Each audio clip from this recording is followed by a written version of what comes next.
Hello guys, welcome back to the channel crack and set. तो guys आज हम पढ़ने वाले हैं हमारा कोऑर्डिनेशन कंपाउंड का पार्ट 2।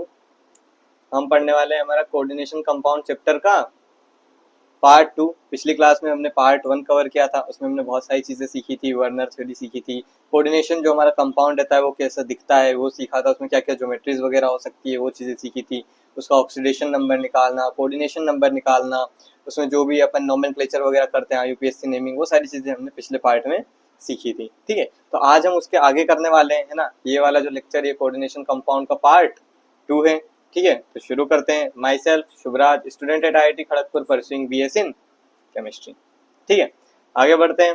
तो हम करने वाले हैं आज कोऑर्डिनेशन कंपाउंड्स। ठीक है, हमने सिलेबस में कुछ चीजें कवर कर रखी थी और बाकी सारी चीजें जैसे कि VBT हो गया, CFT हो गया, आइसोमेरिज्म हो गया, है ना, इंपॉर्टेंस हो गया, ये सारी चीजें हम आज के लेक्चर में कवर करने वाले हैं। ठीक है, तो आगे बढ़ते हैं। सबसे पहले शुरू करते हैं VBT से। तो यार VBT कहता क्या है और हमें क्या चीजें बताता है ना। तो जो VBT होता है ना वो डिपेंड करता है अपने हाइब्रिडाइजेशन पे। किस पे डिपेंड करता है? हाइब्रिडाइजेशन पे। आपने 11th क्लास में पढ़ रखा होगा कि यार हाइब्रिडाइजेशन क्या होता है, राइट। तो during bonding hybridisation of atomic orbitals occurs to form new hybrid orbitals. ठीक है, नए हाइब्रिड ऑर्बिटल्स बन जाते हैं। बेसिकली होता है कि जैसे कि अपना ये S सबशेल है, ये अपना P सबशेल है। ठीक है, अब अगर मुझे बॉन्डिंग करनी है तो यार P में यहाँ पे 3 है और यहाँ पे S में 1 है, तो ये सब मिलके 4 का बना लेंगे। ठीक है, और इसको sp3 नाम दे देंगे। जो sp3 रहेगा ये क्या होगा? एक हाइब्रिड ऑर्बिटल। ठीक है, तो बेसिकली दो चीजों का जो एनर्जी लेवल है वो ऑलमोस्ट सिमिलर होकर बॉन्डिंग वो करते हैं तो हाइब्रिड ऑर्बिटल्स बन जाते हैं, राइट। तो जैसे हम बॉन्डिंग वगैरह करते हैं और बहुत सारे जो हमारे स्ट्रक्चर वगैरह है उन सारी चीजों को हम एक्सप्लेन करते हैं। ठीक है, होता क्या है, क्या पता चलता है? ज्योमेट्री, ज्योमेट्री पता चलती है हमें, है ना। Based on the hybrid orbitals form, जितने भी हाइब्रिड ऑर्बिटल बनते हैं उसके बेसिस पे हम बताते हैं कि ज्योमेट्री क्या बनी है और हमें उसका जो कोऑर्डिनेशन कॉम्प्लेक्स है उसका शेप बताने में मदद मिलती है। ठीक है ना। आगे बढ़ते हैं। सबसे पहले हम ये देख लेते हैं कि यार हाइब्रिडाइजेशन करते कैसे हैं। ठीक है, एक बार रिकॉल कर लेते हैं पुरानी चीजें। ठीक है, ताकि तुम्हें क्लियर रहे कि यार हम कर क्या रहे हैं और कैसे कर रहे हैं। ठीक है, तुम्हें जैसे कि CH4 है ना, तुम्हारे पास CH4 है, तुम्हारा सेंट्रल मेटल एटम क्या है? कार्बन। कार्बन का इलेक्ट्रॉनिक कन्फिग्रेशन क्या होता है ना। कार्बन का इलेक्ट्रॉनिक कन्फिग्रेशन होता है 1s2 1s2 2s2 2p6। ठीक है ना। तो यहाँ पे हो गया 1s2 2s2 2p2। ठीक है, यहाँ पे 6 ऑर्बिटल होते हैं, उसमें से कार्बन में सिर्फ 6 भर आते हैं, राइट, क्योंकि उसके आउटर मोस्ट शेल में सिर्फ 6 इलेक्ट्रॉन होते हैं। अब बेसिकली होता क्या है, अब जैसे कि तुम यहाँ पे देख रहे हो कार्बन के साथ 4 हाइड्रोजन बॉन्ड बनाने वाले हैं, राइट। तो मेरे पास 4 जगह खाली होनी चाहिए। क्या खाली होना चाहिए? 4 जगह खाली होनी चाहिए। तो मैं क्या करूंगा कि 1s को तो ऐसे ही रहने दूंगा, बाकी इन दोनों को मिला दूंगा, राइट, इन दोनों को मैं मिला दूंगा। ठीक है, 4 है तो चारों इलेक्ट्रॉन को एक एक में रख दूंगा। तो ये जो ऑर्बिटल बनेगा ये अपना क्या हाइब्रिडाइज्ड होगा? sp3 hybridised. sp3 क्यों? क्योंकि एक s ऑर्बिटल और 3 p ऑर्बिटल है, इस वजह से इसे sp3 हाइब्रिडाइज हम बोलेंगे। उसके बाद जितने भी ये अपने हाइड्रोजन रहेंगे इनका एक एक इलेक्ट्रॉन इधर इनमें आ जाएगा, राइट। तो ऐसे करते हैं हम हाइब्रिडाइजेशन। ये एक बेसिक तुम्हें पता होना चाहिए चीजें, है ना, क्योंकि हम अब अच्छे लेवल पे कोऑर्डिनेशन कंपाउंड में हाइब्रिडाइजेशन करने वाले हैं, राइट। तो तुम्हें एक बेसिक जो आइडिया होता है मीथेन वगैरह का हाइब्रिडाइजेशन एटलीस्ट पता होना चाहिए, राइट। तो यहाँ पे अपने पास कार्बन सेंट्रल एटम है, हमने हाइब्रिडाइजेशन करके क्या निकाला? sp3, है ना। और यहाँ पे एक एक इलेक्ट्रॉन हमने डिस्ट्रीब्यूट कर दिए और एक एक इलेक्ट्रॉन किसके आ गए? ये वाले जो इलेक्ट्रॉन है, मैं पेन चेंज कर लेता हूँ, ये वाले जो इलेक्ट्रॉन है ये किसके आ गए? ये वाले इलेक्ट्रॉन्स आ गए अपने हाइड्रोजन एटम के। ठीक है, तो हाइब्रिडाइजेशन क्लियर हुआ। ज्योमेट्री क्या बनती है इसकी? टेट्राहेड्रल बनती है, कुछ इस प्रकार से ज्योमेट्री बनती है, राइट। बॉन्ड एंगल क्या होता है? 109.5 डिग्री। मैग्नेटिक नेचर डायमैग्नेटिक होता है। क्यों होता है? वाई डायमैग्नेटिक क्यों होता है? ये कंप्लीटली फील्ड है। देखिए, पैरामैग्नेटिक और डायमैग्नेटिक कैसे निकालते हैं वो बात समझते हैं। पैरामैग्नेटिक वो होगा जिसमें अनपेयर्ड इलेक्ट्रॉन प्रेजेंट रहेंगे। अनपेयर्ड इलेक्ट्रॉन अगर रहेंगे तो वो पैरा हो जाएगा, नहीं रहेंगे तो वो डाई हो जाएगा।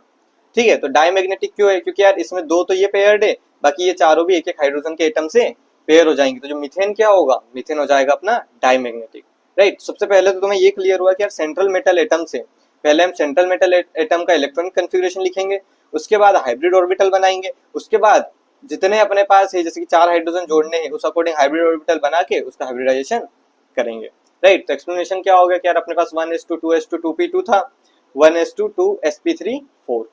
ठीक है, 4 क्यों, नंबर ऑफ इलेक्ट्रॉन्स अपने, sp3 क्यों, क्योंकि हमने एक हाइब्रिड ऑर्बिटल बना लिया है, राइट। तो बाकी ये हाइब्रिडाइजेशन हो जाता है अपना मीथेन का, है ना। आगे बढ़ते हैं, ऐसे ही अपन हाइब्रिडाइजेशन अब करेंगे अपने कोऑर्डिनेशन कंपाउंड्स का। हाइब्रिडाइजेशन किसका करेंगे अपन, अपने कोऑर्डिनेशन कंपाउंड्स का, राइट। तो अपन एक एग्जांपल लेते हैं, एग्जांपल क्या लेंगे हम, है ना, एग्जांपल क्या लेंगे हम, एग्जांपल लेते हैं CONH3 होल 6 Cl3, ठीक है, ये हमारा एग्जांपल लिया हमने CONH3 whole 6 Cl3। Basic step, सबसे पहले हम क्या करेंगे, कोबाल्ट का इलेक्ट्रॉनिक कॉन्फ़िगरेशन करेंगे। मैंने आपको डी ब्लॉक में समझाया था कि यार इलेक्ट्रॉनिक कॉन्फ़िगरेशन कैसे करते हैं, पहले तो लिख लो यार कि साइंस टीचर विनीता चंद्रो मांगे फेर कॉपी, है ना, नी कंप्लीट जने। तो यहाँ पे जो फेयर कॉपी हो किस नंबर पे है, 1 2 3 4 5 6 7, सेवेंथ नंबर पे आया। तो 7 इलेक्ट्रॉन तो किसके हो जाएंगे इसमें, डी के, बाकी इलेक्ट्रॉन 2 इलेक्ट्रॉन किसके हो जाएंगे इसमें, 4s के, राइट। तो पहले हम इसका इलेक्ट्रॉनिक कॉन्फ़िगरेशन लिख देते हैं, है ना, डी बना लेते हैं अपना 1 2 3 4 5, ये डी हो गया, एस बना लेते हैं और बाकी जो आगे पी बनने वाला है वो बना लेते हैं, राइट। अब क्या करना है अपने को, 7 इलेक्ट्रॉन होने चाहिए डी में, तो लिख लेते हैं यार भाई 1 2 3 4 5 6 7, 7 इलेक्ट्रॉन किस में हो गए अपने, डी में, है ना, ये अपना डी हो गया, ये एस हो गया, ये पी हो गया। एस में कितने होने चाहिए, 2 होने चाहिए, इसमें कितने होने चाहिए, 7 होने चाहिए, और एस में कितने होने चाहिए, 2 होने चाहिए, राइट। अब समझते हैं अपने को कोबाल्ट पे चार्ज कितना है ना, ये तो इलेक्ट्रॉनिक कॉन्फ़िगरेशन कोबाल्ट का हो गया ग्राउंड स्टेट में। कोबाल्ट पे चार्ज कितना है, इधर 3 माइनस आएगा तो कोबाल्ट पे चार्ज कितना हो जाएगा, 3 प्लस, है ना। 3 प्लस से मतलब 3 इलेक्ट्रॉन निकलेंगे। 3 इलेक्ट्रॉन कौन कौन से निकलेंगे, अगर 3 इलेक्ट्रॉन हमें निकालना है तो 3 इलेक्ट्रॉन, 2 तो ये निकल जाएंगे और एक ये निकल जाएगा आउटर मोस्ट से, फिर बचेंगे कितने इलेक्ट्रॉन हमारे पास, 2 इसमें, 2 इसमें, एक इसमें और एक इसमें, यही इलेक्ट्रॉन्स बचेंगे ना। तो अब बेसिकली हम करते क्या है, हमारे पास है 6 NH3, हमारे पास है 6 NH3। अब एक बात नोटिस करो, 6 NH3 क्या देगा अपने पास, 2 इलेक्ट्रॉन देगा। हर एक लिगेंड कितने इलेक्ट्रॉन देगा, 2 इलेक्ट्रॉन देगा, राइट। तो बेसिकली होता क्या है, यहाँ पे डी में एक सबशेल पूरा खाली है ना, तो हम इसको ऐसे लिख देते हैं 3 4, यहाँ पे ये जो इलेक्ट्रॉन है इसको भी इधर ले आते हैं, राइट। और बाकी जो अपना एस है और जो अपना पी है वो बना लेते हैं। तो 3 इधर खाली रह गए, एक इधर खाली रह गया और 2 इधर खाली रह गए, टोटल कितने खाली है अपने 6। तो ये जो 6 खाली है तो यहाँ पे क्या आ जाएगा अपने 6 NH3 अपने क्या बना लेंगे, बॉन्ड बना लेंगे। बात क्लियर हुई, यहाँ पे 1 2 3 4 5 6 7 8 9 10 11 12, तो ये जो 6 NH3 है वो 2 इलेक्ट्रॉन देके कितने इलेक्ट्रॉन इसमें जाएंगे, 12 इलेक्ट्रॉन। बात क्लियर हुई, फिर से समझते हैं क्या हुआ। मेटल का हमने ग्राउंड स्टेट में लिखा, पहली चीज। सेकेंड चीज क्या की, उसका जो ऑक्सीडेशन स्टेट है उस एस्पेक्ट में CO3+ का हमने लिखा, ठीक है। उसके बाद हाइब्रिडाइजेशन के अकॉर्डिंग, है ना, हम अज्यूम करते हैं हाइब्रिडाइजेशन, ये बात ध्यान रखना, है ना, हाइब्रिडाइजेशन के अकॉर्डिंग हमने इनको पेयर्ड कर दिया सबको, है ना। और अपने को क्या मेन रीजन क्या हो, अपन पेयर्ड किस हिसाब से करेंगे कि यार अपने को 6 स्पेसेस चाहिए। 6 स्पेसेस क्यों चाहिए, क्योंकि 6 NH3 है, 6 NH3 रहेंगे तो हमारे पास 6 स्पेसेस चाहिए, हमने 6 स्पेसेस खाली की और इन सबको हाइब्रिड करके यहाँ पे NH3 के इलेक्ट्रॉन भर दिए। तो इसमें D कितने हैं, D2, S कितना है 1, P कितना है 3, तो ये हो गया अपना D2sp3 हाइब्रिडाइज। हाइब्रिडाइजेशन निकालना क्लियर हुआ, ये अपना क्या था, D था, ये कितना था, S था, ये क्या था, P था। D में कितने हैं 2, तो D2sp3, ठीक है। तो ये अपना क्या हो गया, हाइब्रिडाइजेशन हो गया। वहीं यहाँ पे लिखा है क्या, D2sp3 अपना हाइब्रिडाइजेशन होगा, कैसे होगा, CO3+ का अपन निकालेंगे, ठीक है। 3D6 होता है, ये 3D6 हो गया और उसके बाद सारे NH3 इसमें जोड़ देंगे, राइट। तो सेंट्रल मेटल एटम अपना क्या है, CO3+। हाइब्रिडाइजेशन अपन ने बता दिया, ज्योमेट्री क्या होगी, ऑक्टाहेड्रल, ये हम डिस्कस कर चुके हैं। अगर 6 रहेंगे तो ज्योमेट्री क्या होती है, ऑक्टाहेड्रल होती है, जैसे कि एक NH3 ऊपर, एक NH3 नीचे और 4 प्लेन में रहते हैं, राइट, ऐसे कुछ, ठीक है। तो ऑक्टाहेड्रल ज्योमेट्री रहती है इसकी, राइट। तो ये क्लियर हुआ कि हाइब्रिडाइजेशन कैसे निकाल रहे हैं और कैसे हम सारे इलेक्ट्रॉन्स को पेयर्ड कर रहे हैं, राइट। ये चीजें बहुत इंपॉर्टेंट है, तुम्हें मैग्नेटिक प्रॉपर्टी, मैग्नेटिक कैरेक्टर निकालने में भी इसका यूज होगा, राइट। आगे बढ़ते हैं, एक और एग्जांपल लेते हैं। एग्जांपल में क्या दे रखा है, COCl4 2-। फिर से सेम कहानी, इसका क्या होगा, CO का अपना ये इलेक्ट्रॉनिक कॉन्फ़िगरेशन क्या होगा, 1 2 3 4 5 6 7, एस में कितने होंगे 2, और इधर कितने होंगे पी में खाली। ये हो गया अपना डी, ये एस हो गया, ये हो गया पी। फिर इसमें कितना है अपने पास, यहाँ पे होगा 4 माइनस, इधर 2 माइनस हो रहा है, तो ये 2 प्लस ऑक्सीडेशन स्टेट में हो जाएगा। तो कोबाल्ट का क्या हो जाएगा, कुछ इस प्रकार से हो जाएगा। ठीक है, यहाँ पे 1 2 3 4 5 6 7, राइट। और इधर क्या होगा अपना, एस खाली हो जाएगा। एस खाली क्यों हो गया, क्योंकि यार 2 इलेक्ट्रॉन निकल गए, तो 2 इलेक्ट्रॉन निकलेंगे तो किससे निकलेंगे, एस से निकलेंगे। अब अपने को क्या करना है भाई, हाइब्रिडाइजेशन करना है।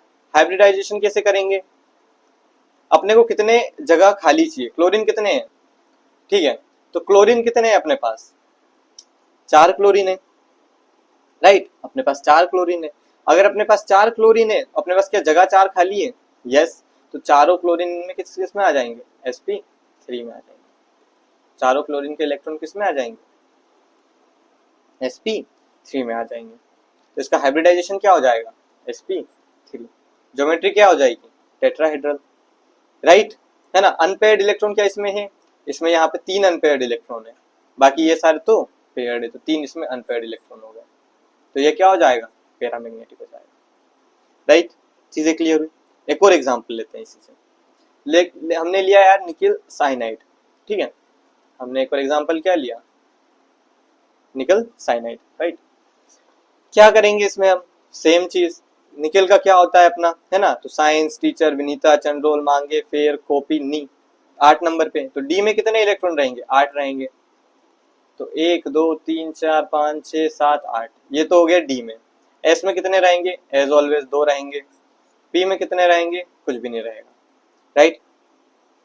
इसका अपना ऑक्सीडेशन स्टेट क्या है, इसमें रहता है 4 माइनस, इधर 2 माइनस, ये हो गया 2 प्लस। एस के इलेक्ट्रॉन निकल गए, राइट। यहाँ पे डी में कितने बचे फिर, 1 2 3 4 5 6 7 8, एस खाली पी खाली। फिर से सेम चीज दोहराएंगे हम कि यार अपने को कितनी जगह खाली चाहिए, 4 जगह खाली चाहिए। 4 जगह तो खाली है, तो हम इसका हाइब्रिडाइजेशन sp3 लिख सकते हैं, लेकिन हम लिखते नहीं है। हम करते क्या है पता है, ये जो 1 2 इलेक्ट्रॉन है, इनको भी पेयर्ड कर देते हैं। ये बन क्या जाता है पता है, ये कुछ ऐसा बन जाता है, ये खाली हो गया, यहाँ पे 1 खाली और यहाँ पे 3 खाली। तो अपन करते हैं डी से 1 ले लेते हैं डी, एस से 1 ले लेते हैं एस, पी से 2 ले लेते हैं। तो इसका जो हाइब्रिडाइजेशन होता है ना, वो DsP2 हो जाता है। ठीक है, थोड़ा अजीब लगा कि यार sp3 कर सकते थे पर हमने DsP2 क्यों किया, राइट। देखो होता क्या है ना कि जो ये लिगेंड्स होते हैं, जैसे कि साइनाइड हो गया, पहले हमारे पास क्लोराइड था, राइट। जो ये लिगेंड होते हैं ना, इन पे डिपेंड करता है कि यार हम सारे इलेक्ट्रॉन्स को पेयर करेंगे या नहीं करेंगे। क्लोरीन के केस में हम सारे इलेक्ट्रॉन को पेयर नहीं करते थे। क्यों नहीं करते थे, क्योंकि वो वीक फील्ड लिगेंड होता है। साइनाइड के केस में हम सारे इलेक्ट्रॉन को पेयर कर देंगे। क्यों कर देंगे, क्योंकि वो स्ट्रॉन्ग फील्ड लिगेंड होता है। ये क्या होता है, कैसे होता है, वो हम आगे CFT में देखेंगे, पर अभी के लिए इतना जान लो कि लिगेंड पे डिपेंड करता है कि हम सारे इलेक्ट्रॉन को पेयर करेंगे कि नहीं करेंगे। क्लोरीन के केस में नहीं करते हैं, साइनाइड के केस में करते हैं। इस वजह से इसका जो हाइब्रिडाइजेशन है वो क्या हो जाएगा, DsP2 हो जाएगा। बात क्लियर हुई, ठीक है। थोड़ा कंफ्यूजिंग लगा होगा, लेकिन हमारी अप्रोच सेम रहेगी। पहले हम मेटल का करेंगे, उसके बाद उसका ऑक्सीडेशन स्टेट निकालेंगे, उसका इलेक्ट्रॉनिक कॉन्फ़िगरेशन करेंगे, फिर हम देखेंगे कि यार हमें कितने नंबर ऑफ लिगेंड्स हैं, वो जितने नंबर ऑफ इलेक्ट्रॉन लिगेंड्स रहेंगे उसके दुगने वो क्या करेंगे, डोनेट करेंगे इलेक्ट्रॉन, ठीक है, इंटू 2 अपने इलेक्ट्रॉन डोनेट करेंगे। क्या हम उन्हें इलेक्ट्रॉन को फिक्स कर सकते हैं, इतनी जगह खाली है ना। अगर जगह खाली है तो उनमें पुट कर दो, और जगह नहीं खाली है तो फिर जगह बनाओ, मतलब सारे इलेक्ट्रॉन्स को पेयर्ड कर दो, या फिर ऐसे करके तुम्हें जगह बनानी पड़ेगी। हाइब्रिडाइजेशन क्लियर हुआ कि यार हाइब्रिडाइजेशन कैसे करते हैं। अब एक बहुत ही इंपॉर्टेंट तुम्हें फैक्ट बताता हूं मैं, ठीक है। मैंने तुम्हें बताया था पिछली क्लास में आयोनिक बॉन्ड क्या होता है। आयोनिक बॉन्ड में क्या होता है कि यार एक इलेक्ट्रॉन देता है, दूसरा इलेक्ट्रॉन एक्सेप्ट करता है, राइट। कोवेलेंट बॉन्ड में क्या होता है, दोनों इलेक्ट्रॉन शेयर करते हैं। आयोनिक में क्या होता है, एक देता है एक लेता है। कोवेलेंट में क्या होता है कि दोनों इलेक्ट्रॉन को क्या करेंगे, शेयर करेंगे। और कोऑर्डिनेट बॉन्ड में क्या होता है, यार एक ही बंदा 2 इलेक्ट्रॉन देगा और फिर वो शेयरिंग करेंगे। तो अब समझते हैं इसमें क्या हो रहा है। जैसे कि इसमें देखते हैं अपन NH3 वाले में, NH3 में हर एक NH3 2 इलेक्ट्रॉन दे रहा है। उसके बाद ये कंपाउंड बनने के बाद क्या हो रही है, शेयरिंग हो रही है। तो ये कोऑर्डिनेट बॉन्ड का एग्जांपल हो गया। अब देखो इसमें क्या था, अपना जो मीथेन वाला केस था, ये कोवेलेंट बॉन्ड बनाता है। ये कौन सा बॉन्ड बनाता है? कोवेलेंट बॉन्ड बनाता है। तो इसमें क्या हो रहा है, इसमें भाई एक एक इलेक्ट्रॉन तो ये देखो कार्बन के थे, राइट, और एक एक इलेक्ट्रॉन हाइड्रोजन ने दिया। तो ऐसा हो गया ना कि एक इसने दिया एक उसने दिया और फिर शेयरिंग की, इस वजह से ये क्या बनाता है? कोवेलेंट बॉन्ड बनाता है। चीजें क्लियर हुई कि यार कोवेलेंट बॉन्ड में क्या होता है जब हम हाइब्रिडाइजेशन करेंगे, कि एक एक इलेक्ट्रॉन सेंट्रल एटम के होंगे, बाकी सब जो बाहर से अपने आएंगे एलिमेंट्स मॉलिक्यूल्स, वो सब बाहर से एक एक इलेक्ट्रॉन शेयर करेंगे। कोऑर्डिनेट बॉन्ड में क्या होता है कि यार सेंट्रल मेटल एटम तो सिर्फ कुछ नहीं देगा, खाली जगह छोड़ेगा, बाकी जो लिगेंड्स होंगे वो दो दो इलेक्ट्रॉन डोनेट करेंगे। चीजें क्लियर हुई। इनसे अपन ज्योमेट्री भी वगैरह भी कर सकते हैं कि यार अगर अपना D2sp3 हाइब्रिडाइज्ड है तो अपना ऑक्टाहेड्रल होगा, sp3 हाइब्रिडाइज्ड है तो ये अपना टेट्राहेड्रल होगा, dsp2 हाइब्रिडाइज्ड है तो अपना स्क्वायर प्लेनर होगा। तो यार जो अपनी VBT थी वो ये तो बता देती है कि हाँ यार जो हाइब्रिडाइजेशन होगा उसके अकॉर्डिंग क्या अपना ज्योमेट्री होना चाहिए। लेकिन एक दिक्कत है यहाँ पे कि जैसे कि जब चार की बात आई तो हमें ये नहीं पता कि यार हम टेट्राहेड्रल करें sp3 करें या फिर dsp2 करें स्क्वायर प्लेनर करें, ये हमें नहीं पता है। तो यही इसकी क्या होती है, लिमिटेशन होती है। ठीक है, लिमिटेशन क्या हो गई यार, जब चार की बात आई कि यार अपने से सिर्फ 4 लिगेंड कनेक्टेड है और हमें 8 इलेक्ट्रॉन जब उसमें भरने हैं तो हमें ये नहीं पता कि हम sp3 हाइब्रिडाइज करें या फिर dsp2 हाइब्रिडाइज करें, यही इसकी क्या हो जाती है, लिमिटेशन हो जाती है। करने के बाद तो हमें पता है कि यार भाई अगर हमने हाइब्रिडाइज कर दिया उसके बाद तो ज्योमेट्री पता है, लेकिन करते टाइम नहीं पता है कि यार हाइब्रिडाइजेशन कौन सा करें, राइट। ठीक है, आगे बढ़ते हैं। एक मैग्नेटिक प्रॉपर्टी वाला कॉन्सेप्ट जो हमने अभी सीखा हाइब्रिडाइजेशन से, उसी से हम मैग्नेटिक प्रॉपर्टी वाला कॉन्सेप्ट भी सीख सकते हैं। यार पैरामैग्नेटिक क्या होता है कि कंटेन्स अनपेयर्ड इलेक्ट्रॉन, ठीक है, अट्रैक्टेड टू मैग्नेटिक फील्ड। ये क्या होता है, all electrons are paired repelled by magnetic fields, ये क्या होता है, डायमैग्नेटिक होता है। तो अपन देखते हैं कि यार जो हमने पिछले बार में सारे जो एग्जांपल लिए हैं वो पैरामैग्नेटिक है या डायमैग्नेटिक है। इसका एग्जांपल देखते हैं। इसमें क्या है, ये 4 पेयर्ड हो जाएंगे, बाकी 1 2 ये 4 भी अपने किससे पेयर्ड हो जाएंगे, CN से पेयर्ड हो जाएंगे। तो इसमें सारे पेयर्ड है, तो ये क्या हो जाएगा, डायमैग्नेटिक हो जाएगा, नो अनपेयर्ड इलेक्ट्रॉन। ठीक है, रीजन स्ट्रॉन्ग लिगेंड फील्ड, मतलब वो अपना स्ट्रॉन्ग फील्ड लिगेंड था, राइट। इसमें क्या हो जाएगा कि यार इसमें अपने पास 3 अनपेयर्ड है, तो ये क्या हो जाएगा, पैरामैग्नेटिक हो जाएगा। इस केस में क्या हो जाएगा, इसमें ये भी सारे भरे हुए हैं ये भी सारे भरे हुए हैं, तो ये क्या हो जाएगा, डायमैग्नेटिक हो जाएगा, क्योंकि no unpaired electron, right. Magnetic property clear हुई। और एक और चीज मैं तुम्हें इसमें क्लियर कर देता हूं, अगर तुम्हें कभी भी इसका मैग्नेटिक मोमेंट निकालना है ना, मैग्नेटिक मोमेंट अगर निकालना हो और तुम्हें पता है number of unpaired electron, right, अगर तुम्हें पता है number of unpaired electrons n पता है तो तुम इसका जो अपना मैग्नेटिक मोमेंट है वो इस फॉर्मूले से निकाल सकते हो, n+2। बोर मैग्नेटोन इसकी क्या होती है, यूनिट होती है, राइट। मैग्नेटिक प्रॉपर्टीज निकालना सीखा, कैसे निकालेंगे भाई, सिमिलरली हम हाइब्रिडाइजेशन करेंगे, उसके बाद हम क्या करेंगे, उसमें अनपेयर्ड इलेक्ट्रॉन गिन लेंगे तो हमारा मैग्नेटिक मोमेंट आ जाएगा, और मैग्नेटिक प्रॉपर्टी भी हम उससे निकाल लेंगे, अनपेयर्ड इलेक्ट्रॉन रहे तो पैरामैग्नेटिक, नहीं रहे तो डायमैग्नेटिक, राइट। तो हाइब्रिडाइजेशन निकालना सीख लिया और मैग्नेटिक मोमेंट निकालना भी सीख लिया है। आगे बढ़ते हैं। आगे क्या है, ये मैंने जो अभी आपको सभी समझाया वो टेबुलर फॉर्म में है, ठीक है, ताकि आपको रिकॉल करने में आसानी रहे, राइट। तुम्हें काम करना, तुम्हें क्या करना है कि तीनों एग्जांपल है जो मैंने अभी कराया उनको ही डबल सॉल्व करना, राइट, उनको ही डबल एक बार ट्राई करना कि यार तुमसे बन रहे हैं कि नहीं बन रहे हैं। स्टेप बाय स्टेप याद रखना। पहले हम क्या करेंगे, हम पहले नॉर्मली उसका जो ग्राउंड स्टेट में है उसका इलेक्ट्रॉनिक कन्फिग्रेशन लिखेंगे, पहली चीज ग्राउंड स्टेट में लिखेंगे। दूसरी चीज क्या करेंगे, उसकी एक्साइटेशन स्टेट में लिखेंगे, ठीक है, एक्साइटेशन स्टेट में लिखेंगे। तीसरी चीज हम क्या करेंगे कि यार जितने नंबर ऑफ जो हमारा कोऑर्डिनेशन नंबर है, सिंपल याद रखो, जो हमारा कोऑर्डिनेशन नंबर है उतने हमारे पास ब्लॉक्स खाली है या नहीं, उन ब्लॉक्स को खाली करने के बाद फिर हम गिन लेंगे उसमें क्या क्या हाइब्रिडाइजेशन हो रहा है। तो ये स्टेप बाय स्टेप प्रोसेस है, इसको याद रखो तो तुम इजीली कोई भी हाइब्रिडाइजेशन कर सकते हो, राइट। मैग्नेटिक प्रॉपर्टीज, तुम अनपेयर्ड इलेक्ट्रॉन वगैरह वो सारी चीजें भी काउंट कर सकते हो, राइट। आगे बढ़ते हैं। आगे हम VBT की लिमिटेशन की बात करते हैं। पहली लिमिटेशन यार, कलर का हमें कुछ पता नहीं है कि कलर क्या शो करेगा, ठीक है, पहली लिमिटेशन। दूसरी लिमिटेशन, हमें ये नहीं पता कि जो टेट्राहेड्रल होगा या फिर स्क्वायर प्लेनर होगा, ये हमें नहीं पता कि यार हम sp3 हाइब्रिडाइज करें उसे या फिर dsp2 हाइब्रिडाइज करें। और अगर हमें ये चीज नहीं पता है तो हम आगे ज्योमेट्री कैसे ही प्रेडिक्ट करेंगे, राइट। तो अगर आगे ज्योमेट्री हम प्रेडिक्ट नहीं कर पा रहे हैं तो ये भी इस पर्टिकुलर थ्योरी की क्या हो गई, लिमिटेशन हो गई। इन दोनों लिमिटेशन को कौन क्लियर करेगा? सीएफटी क्लियर करेगा। ठीक है, आगे बढ़ते हैं, सीएफटी पढ़ते हैं। सीएफटी क्या होता है और सीएफटी इस पर्टिकुलर लिमिटेशन को क्लियर कैसे करता है? पहले तो एक चीज समझते हैं कि यार क्रिस्टल फील्ड स्प्लिटिंग क्या होता है। जैसे कि हमारे पास जब डी ऑर्बिटल्स रहते हैं ना, मैंने तुम्हें थोड़ा बहुत आइडिया डीएनए ब्लॉक में भी दिया था, जो हमारे डी ऑर्बिटल्स होते हैं, ठीक है, क्या क्या होता है? D x y, d y z, d z x, d x square minus y square और डी जेड स्क्वायर, ये हमारे क्या है? D orbitals. अब बेसिकली वैसे तो सिमिलर एनर्जी लेवल पे रहते हैं, वैसे तो सिमिलर एनर्जी लेवल पे होते हैं, लेकिन जब क्रिस्टल फील्ड स्प्लिटिंग होती है, जब लिगेंड के कांटेक्ट में वो आते हैं, तो इनकी एनर्जी क्या हो जाती है? सेपरेट हो जाती है।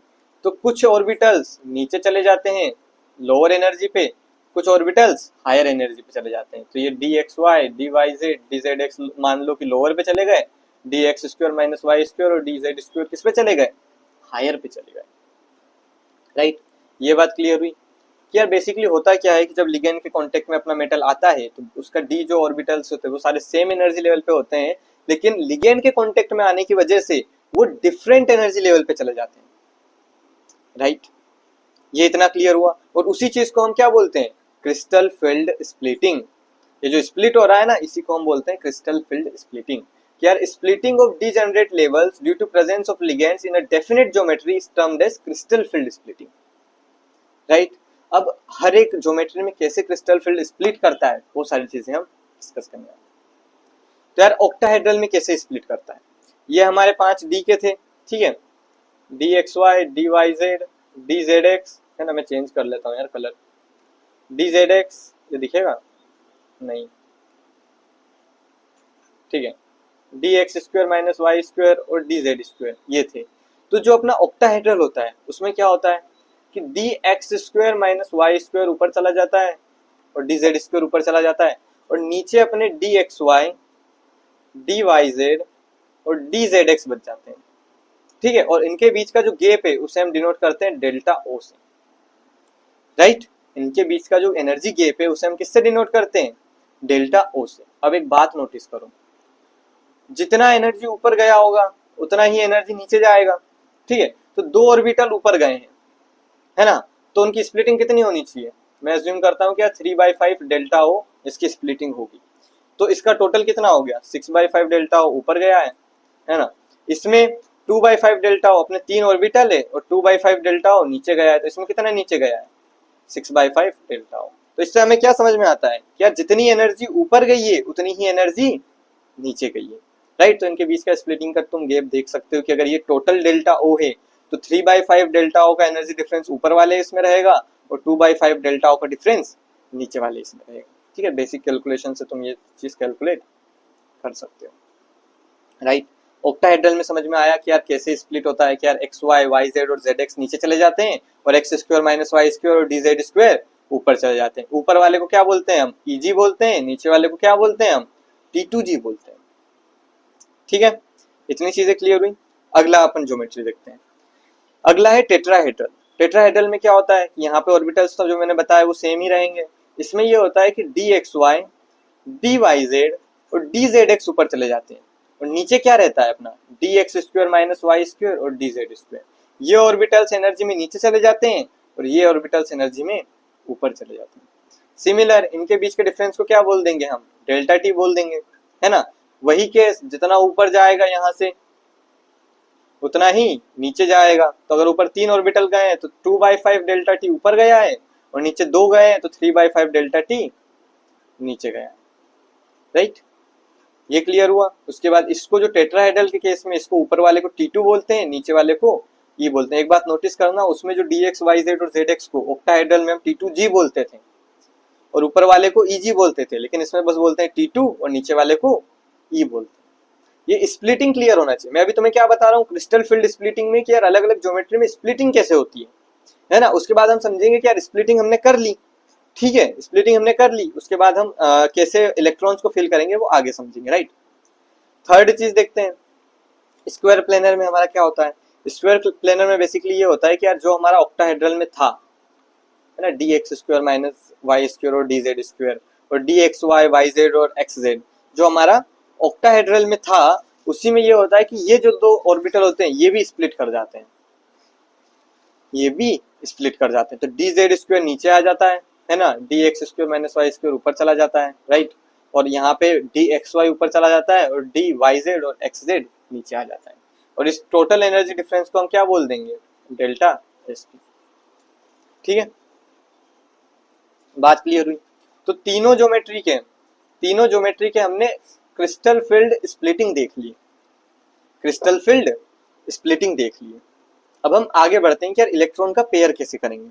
ठीक है, तो आगे हमारा लॉजिक आता है कि यार वीक फील्ड लिगेंड और स्ट्रॉन्ग फील्ड लिगेंड का, वीक फील्ड लिगेंड और स्ट्रॉन्ग फील्ड लिगेंड का। तो बेसिकली होता क्या है ना यार, देखो अज्यूम करो कि यहाँ पे अपने पास ऑर्बिटल है, यहाँ पे अपने पास ऑर्बिटल है, इनके बीच में कोई एक डेल्टा ओ एनर्जी डिफरेंस है, राइट। तो यार मैं इलेक्ट्रॉन यहाँ भरा मैंने, यहाँ भरा मैंने, यहाँ भरा मैंने। अब या तो मैं इलेक्ट्रॉन को यहाँ भर सकता हूँ या फिर इलेक्ट्रॉन को यहाँ भर सकता हूँ, मुझे कहाँ भरना चाहिए, दिस इज क्वेश्चन। ठीक है, तो यार होता क्या है ना कि अगर ये वाली एनर्जी जो अपनी डेल्टा ओ एनर्जी है वो अगर कम रहेगी इसको पेयर करने की एनर्जी से, तो अपन क्या करेंगे, ऊपर वाले में भर देंगे क्योंकि यार ये एनर्जी ज्यादा कम है, राइट। लेकिन अगर हमारी डेल्टा ओ एनर्जी जो एनर्जी गैप ये ज्यादा रहेगा तो फिर वो जो इलेक्ट्रॉन आएगा वो क्या सोचेगा कि यार यहीं भर लेता हूँ, हाँ, तो वो इलेक्ट्रॉन फिर यहीं भरा जाएगा। तो अगर इस वो जो एनर्जी होती है पेयर करने की उसे पेयरिंग एनर्जी बोलते हैं, राइट। जो इलेक्ट्रॉन को पेयर करने के लिए एनर्जी होती है उसे पेयरिंग एनर्जी बोलते हैं। तो अगर जो अपना डेल्टा ओ है वो अगर कम रहेगा पेयरिंग एनर्जी से तो इलेक्ट्रॉन ऊपर चला जाएगा ऑब्वियसली, क्योंकि उसको लिए यहाँ जाना आसान रहेगा। लेकिन अगर हमारा डेल्टा ओ ज्यादा रहेगा पेयरिंग एनर्जी से तो उसके लिए यहाँ जाना मुश्किल रहेगा, ये पेयर करना आसान रहेगा, राइट। तो यहाँ पे वही चीज लिखी हुई है कि यार वीक फील्ड अगर लिगेंड रहेगा और delta naught, week field ligand के केस में क्या होता है कि जो अपना डेल्टा नोट है वो कम होता है ना, डेल्टा नोट कम होगा तो fourth electron inter one of the easy orbital. ठीक है, क्योंकि डेल्टा ओ अपना कम रहेगा तो इधर इजी में चला जाएगा, मान लो ये T2G है ये इजी है, तो अगर डेल्टा ओ कम रहेगा तो इजी में चला जाएगा। अगर डेल्टा ओ ज्यादा रहा, यहाँ पे डेल्टा ओ ज्यादा है तो मोर एनर्जेटिकली फेवरेबल हो जाएगा, तो फोर्थ इलेक्ट्रॉन कहाँ जाएगा, T2G में, मतलब यहीं चला जाएगा, राइट। तो अगर डेल्टा ओ ज्यादा है तो वो वहां तक नहीं पहुंच पाएगा, अगर डेल्टा ओ कम है ना तो वहां तक अगले शेल में पहुंच जाएगा, राइट। ये बात क्लियर हुई, ठीक है। और जो वीक फील्ड लिगेंड होते हैं वो हाई स्पिन कॉम्प्लेक्सेस बनाते हैं एज यूजुअल, जो स्ट्रॉन्ग फील्ड लिगेंड होते हैं वो लो स्पिन कॉम्प्लेक्सेस बनाते हैं। ये क्या होता है, मतलब वही हो गया कि weak field ligand form high spin complexes और ligands which produce this effect are known as strong field ligands and form low spin complexes. बात क्लियर हुई। Weak field ligand high spin complexes, high spin क्यों, क्योंकि ये high पे गए, higher level पे गए, ठीक है। लो स्पिन क्योंकि वो लोअर लेवल पे है, और लोअर लेवल वाला कौन बनाएगा, स्ट्रॉन्ग फील्ड लिगेंड, और हायर लेवल वाला कौन बनाएगा, वीक फील्ड लिगेंड, ठीक है, जिसका डेल्टा ओ कम रहेगा। बात क्लियर हुई। ये तो मैंने तुम्हें बता दिया कि भाई स्प्लिटिंग, जैसे कि पहले तो बता दिया यार स्प्लिटिंग कैसे होती है, उसके बाद बता दिया कि हम इलेक्ट्रॉन कैसे फिल करेंगे, जिसका डेल्टा ओ ज्यादा रहेगा या फिर जिसका डेल्टा ओ कम होगा उसके अकॉर्डिंग हम क्या करेंगे, इलेक्ट्रॉन्स फिल करेंगे। अब मैं तुम्हें ये बता देता हूँ किस लिगेंड का डेल्टा ओ ज्यादा रहता है और किस लिगेंड का डेल्टा ओ ज्यादा नहीं रहता है, ठीक है। तो एक स्पेक्ट्रोकेमिकल सीरीज होती है ना, तो ये मैंने सबको अरेंज कर रखा है ऑलरेडी। ये अपने इधर साइड होते हैं स्ट्रॉन्ग फील्ड लिगेंड, ठीक है, और इधर जो लोअर पे ये होते हैं अपने वीक फील्ड लिगेंड, राइट। तो ये वीक फील्ड लिगेंड से धीरे धीरे धीरे धीरे बढ़ते बढ़ते क्या होते हैं, स्ट्रॉन्ग फील्ड लिगेंड की तरफ आते हैं, है ना। तो अगर इधर वाले कुछ कंपोनेंट्स आए तुम्हारे जैसे कि CN आए, है ना, तो ये किस में आएगा, अपना स्ट्रॉन्ग फील्ड लिगेंड में। तो ये क्या करेगा, CN पेयरिंग करा देगा, स्ट्रॉन्ग फील्ड लिगेंड है तो ये पेयरिंग करा देगा। तो आपने इस केस में नोटिस किया होगा कि यहाँ पे अपने पास था CN, राइट। तो CN ने क्या कराया था, इधर हमें पेयरिंग करा दी थी, ठीक है। लेकिन क्लोरीन ने क्या कराया था, क्लोरीन ने हमारी पेयरिंग नहीं कराई थी, ठीक है। तो क्लोरीन हमारा क्या है, वीक फील्ड लिगेंड है जो कि यहाँ पे गिवन है, और अपना ये क्या है, स्ट्रॉन्ग फील्ड लिगेंड है जो कि यहाँ पे गिवन है। असल में जितनी भी थ्योरीज है ना सारी इंटरकनेक्टेड होती है, अगर आप इसे पढ़ के समझोगे ना तो बहुत ही आसान लगेगा आपको, राइट। तो अब मेरे ख्याल से मैंने स्प्लिटिंग बता दी है आपको, सारे इलेक्ट्रॉन्स को कैसे भरना है वो बता दिया है, लिगेंड स्ट्रॉन्ग फील्ड कौन होता है, वीक फील्ड कौन होता है, वो सारी चीजें बता दी है, राइट। तो अपन अब आगे बढ़ते हैं और कलर डिस्कस करते हैं कोऑर्डिनेशन कॉम्प्लेक्सेस का, कलर कैसे पता लगाएंगे। तो यार मैं पहले भी तुम्हें बता चुका हूं पिछले वाले चैप्टर में कि यार कलर होता है डी इलेक्ट्रॉन ट्रांजिशन की वजह से।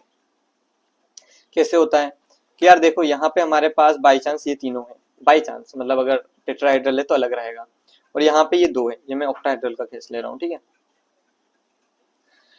तो इसमें होता क्या है ना, जैसे कि मैंने कुछ तो भी इलेक्ट्रॉन भर दिए है ना, यहाँ पे इलेक्ट्रॉन एक आध भरा दिया, ठीक है। तो अब यहाँ पे का जो इलेक्ट्रॉन है, जो नीचे वाला इलेक्ट्रॉन है, वो ऊपर एक्साइट हो जाता है। क्या हो जाता है? एक्साइट हो जाता है। और जब वो रिटर्न होता है, तो वो एक वेवलेंथ रिलीज करता है और वो अपने विजिबल रेंज में लाई करती है, तो उस वजह से हमें क्या दिखते हैं? कलर दिखते हैं। तो कलर कब शो होगा? जब ये वाला इलेक्ट्रॉन ऊपर जाएगा और फिर नीचे आएगा।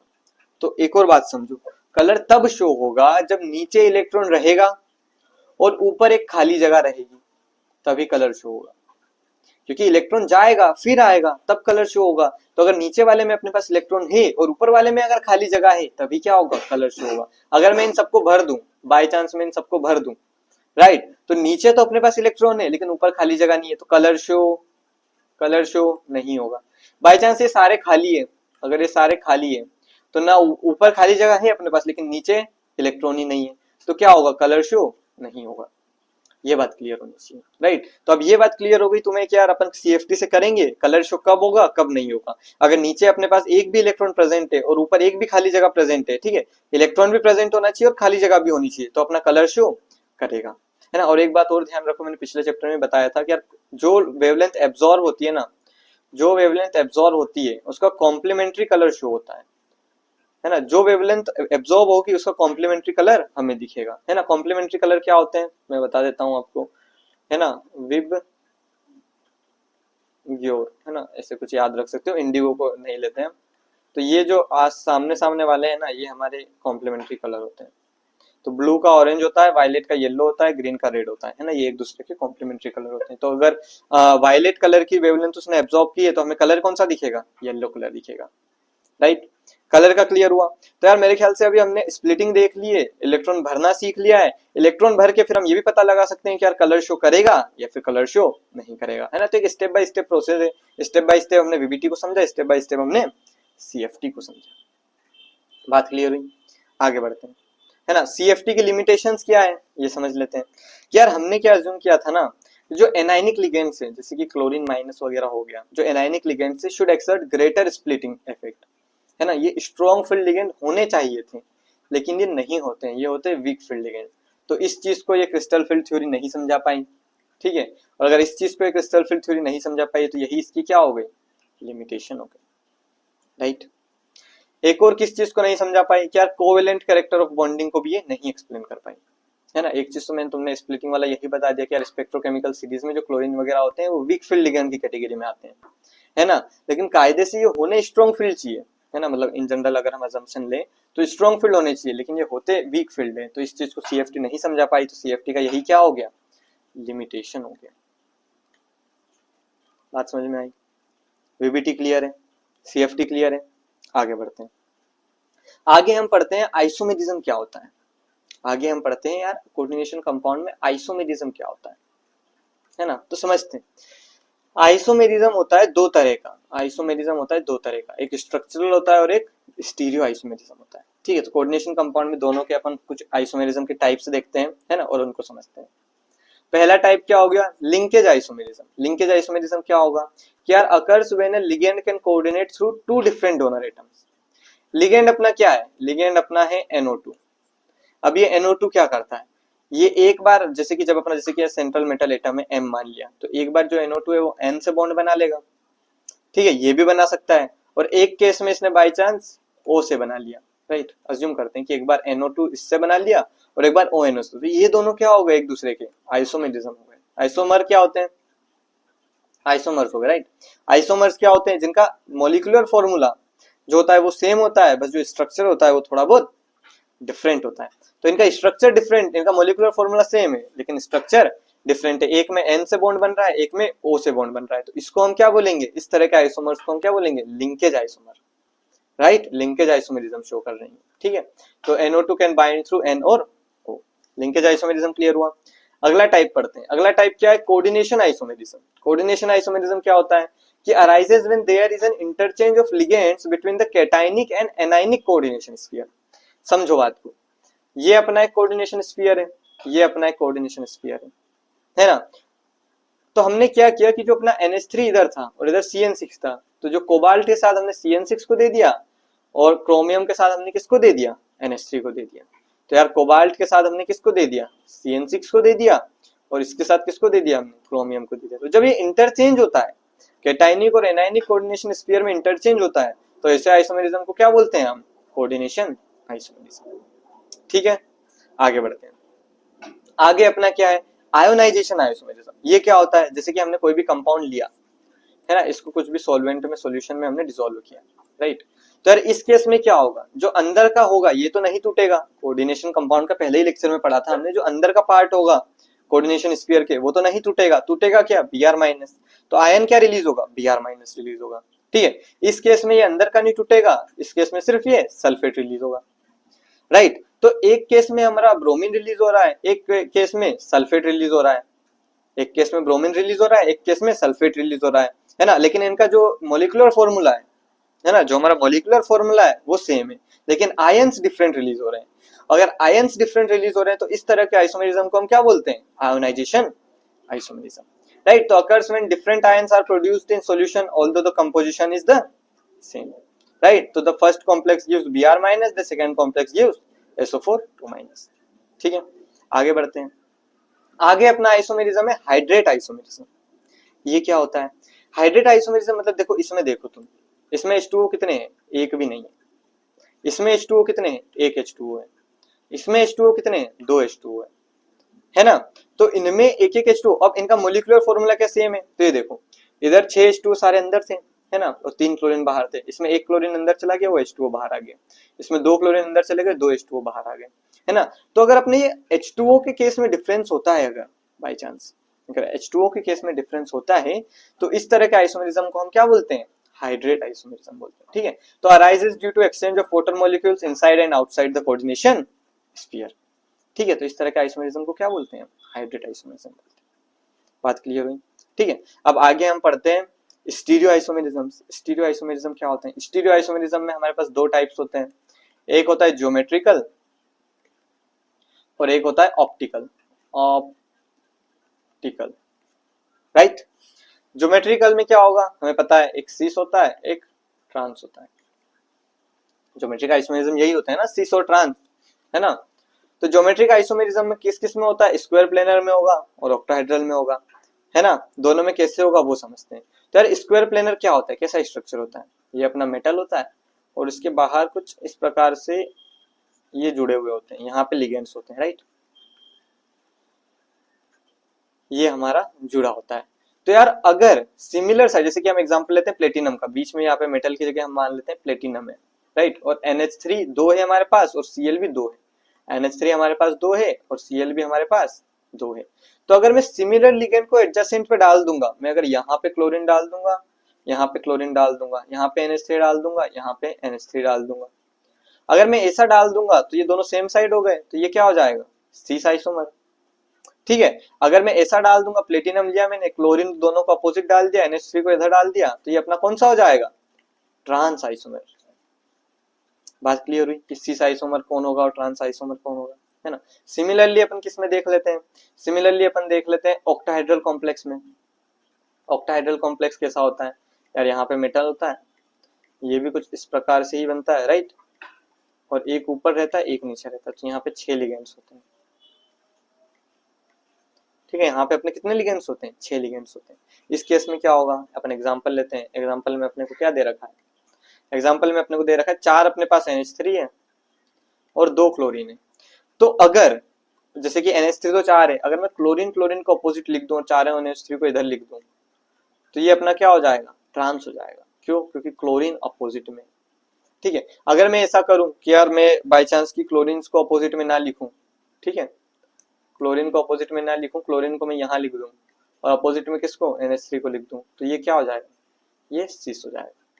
तो ये बेसिकली होता है कि यार सिस और ट्रांस कैसे होता है, और ऑक्टाहेड्रल में और टेट्राहेड्रल में हम सिस और ट्रांस को कैसे शो करते हैं। ठीक है, आगे बढ़ते हैं। आगे अपना है ऑप्टिकल आइसोमेरिज्म। ऑप्टिकल आइसोमेरिज्म का सिंपल फंडा है कि यार जो भी तुम्हें दे रखा है उसकी ज्योमेट्री बना लो, जो भी तुम्हें दे रखा है उसकी ज्योमेट्री बना लो, उसकी मिरर इमेज ले लो, मिरर इमेज ले लो, है ना, और दोनों को ओवरलैप करा के देख लो। अगर ओवरलैप हो जाते हैं तो वो optical isomer optical isomerism show नहीं करेगा। अगर ओवरलैप हो जाते हैं तो ऑप्टिकल आइसोमेरिज्म शो नहीं करेगा। अगर ओवरलैप नहीं होते हैं तो ऑप्टिकल आइसोमेरिज्म शो करेगा। ठीक है, तो वही लिखा हुआ है कि occurs in the octahedral tetrahedral complexes when the complex shows non-superimposable mirror images, right? These isomers are called enantiomers, है ना। तो अगर डेक्स्ट्रो रोटेटरी है तो rotates light to the left, levo rotatory है तो rotates light to the left. Dextro में right करेगा रोटेट, लिवो में क्या करेगा, लेफ्ट करेगा रोटेट। ठीक है, conditions for the optical isomerism, no plane of symmetry, जो मैंने बता दिया कि यार मिरर इमेज ले लो, उनको ओवरलैप करा के देख लो, अगर ओवरलैप हो जाते हैं तो ऑप्टिकल आइसोमेरिज्म शो नहीं करेगा, ओवरलैप नहीं होते हैं तो ऑप्टिकल आइसोमेरिज्म शो कर देगा, राइट। आगे बढ़ते हैं। तो ये तुम्हारा आइसोमेरिज्म का कॉन्सेप्ट हो चुका है, राइट। अब हम कुछ कोऑर्डिनेशन कंपाउंड की इंपॉर्टेंस मान लेते हैं, ठीक है, ये थोड़ा थ्योरेटिकल है ना, पढ़ लेते हैं एक बार। तो कोऑर्डिनेशन कंपाउंड किस किस चीज में यूज होता है, तो यार क्वालिटेटिव एनालिसिस में यूज होता है। क्वालिटेटिव एनालिसिस क्या होता है कि यार जैसे कि मैंने एक कंपाउंड लिया, मुझे नहीं पता कि इस पर्टिकुलर मिक्सचर में क्या है, तो मैं कुछ कोऑर्डिनेशन कंपाउंड के साथ इसका मिक्सचर वगैरह कराऊंगा, वो कुछ कलर शो कर देगा, या फिर लैब वगैरह में जो काम आता है ना कि यार इसमें कौन कौन से अपने पास आयन प्रेजेंट है, तो वो सब निकालने में अपना कोऑर्डिनेशन कंपाउंड हेल्पफुल होता है। तो यार detection of metal ions, coordination compounds help identify metal ions through characteristic colours formed by ligand metal interaction. जैसे कि मैंने कुछ भी मिलाया इसमें, जैसे कि मैंने आयरन मिलाया और इसने कुछ कॉम्प्लेक्स बना लिया और इसने दे दिया कलर, तो मैं उससे पता लगा सकता हूँ कि यार आयरन के साथ जिसने कॉम्प्लेक्स बनाया है, मान लो साइनाइड ने बनाया है, तो मैं पता लगा सकता हूँ कि इसमें साइनाइड प्रेजेंट है, राइट। आगे बढ़े। अगला अपना यूज केस क्या हो जाएगा, in extraction of metal, metals के एक्सट्रैक्शन में, मतलब जो जमीन वगैरह से मेटल्स निकालते हैं सारी चीजों में, उनमें भी इसका यूज होता है। तो यार in metallurgical processes coordination compounds are used for extracting and refining metals, right. आगे बढ़ते हैं। बायोलॉजिकल सिस्टम में भी इसका बहुत यूज है। बायोलॉजिकल सिस्टम में कैसे यूज है कि यार जो हीमोग्लोबिन हमारे ब्लड में रहता है, रेड ब्लड सेल्स वगैरह वो सब है ना, तो उसमें जो हीमोग्लोबिन है वो अपना कोऑर्डिनेशन कंपाउंड ही है, किसका, आयरन का। ठीक है, जो हीमोग्लोबिन है वो किसका कोऑर्डिनेशन कंपाउंड है, आयरन का। क्लोरोफिल जो कि प्लांट्स वगैरह में होता है, उनको फोटोसिंथेसिस वगैरह में हेल्प करता है, वो किसका कोऑर्डिनेशन है, कोऑर्डिनेशन कंपाउंड है, वो है मैग्नीशियम का कोऑर्डिनेशन कंपाउंड है। ठीक है, जो विटामिन B12 तुमने सुना होगा, विटामिन प्रोटीन वगैरह, उसमें जो विटामिन B12 होता है वो किसका कोऑर्डिनेशन कंपाउंड है, कोबाल्ट का कोऑर्डिनेशन कंपाउंड है। चीजें क्लियर हुई। ठीक है, तो ये बायोलॉजिकल यूज हो गया है ना। हीमोग्लोबिन में क्या रहता है, आयरन रहता है, क्लोरोफिल में क्या होता है, मैग्नीशियम रहता है, विटामिन B12 में क्या रहता है, कोबाल्ट रहता है, और इनके ये कोऑर्डिनेशन कंपाउंड्स बनते हैं, राइट। आगे बढ़ते हैं। ठीक है, तो यहाँ पे अपनी क्या क्या चीजें अपन एक बार रिकॉल कर लेते हैं कि यार अपन ने क्या क्या पढ़ा। अपन ने सबसे पहले पढ़ा VBT, फिर पढ़ा अपन ने CFT। VBT से क्या निकालना सीखा हमने, VBT से हमने क्या निकालना सीखा, VBT से निकालना सीखा हमने हाइब्रिडाइजेशन। VBT से एक और चीज क्या, इसकी ज्योमेट्री भी पता लग सकती है। हाइब्रिडाइजेशन निकाल लिया, ज्योमेट्री निकाल ली, मैग्नेटिक कैरेक्टर देख लिया, इससे हमने क्या देख लिया, कलर देख लिया। ठीक है, और कैसे कैसे स्प्लिट वगैरह होगा वो सारी चीजें देख ली। उसके बाद क्या पढ़ा हमने, आइसोमेरिज्म पढ़ा। आइसोमेरिज्म पढ़ने के बाद क्या पढ़ा हमने, इंपॉर्टेंस पढ़ी, राइट। चैप्टर में हम introduction, ligand, coordination number, colour आज पढ़ लिया हमने, मैग्नेटिक प्रॉपर्टीज भी आज पढ़ लिया हमने, शेप्स पिछली क्लास में पढ़ चुके थे, IUPAC पिछली क्लास में पढ़ चुके थे। ठीक है, बॉन्डिंग हम इस पिछली क्लास में भी वर्नर हम पढ़ चुके थे, इस क्लास में हमने VBT और CFT पढ़ लिया है। आइसोमेरिज्म हमने इस क्लास में पढ़ लिया है, और इंपॉर्टेंस क्वालिटेटिव में, एक्सट्रैक्शन ऑफ मेटल में और बायोलॉजिकल में, ये तीनों चीज हमारी क्लियर हो चुकी है। तो यार कोऑर्डिनेशन कंपाउंड यहाँ पे खत्म होता है। ठीक है, आई होप आप सभी लोगों को समझ में आया होगा। आपके लिए मैंने कुछ क्वेश्चंस रख रखे हैं, ये PYQ है, राइट, ये PYQs है ना, 3 PYQs रख रखे हैं और बाकी कुछ क्वेश्चंस दे रखे हैं, है ना। इन सबको आप सॉल्व करना, ट्राई करना, है ना, और अगली क्लास में हम इनका सोल्यूशन लेके आएंगे। ठीक है, तो इतने सारे क्वेश्चन है, सबको ट्राई करना। अभी के लिए bye bye guys, thanks for watching, stay tuned, thank you.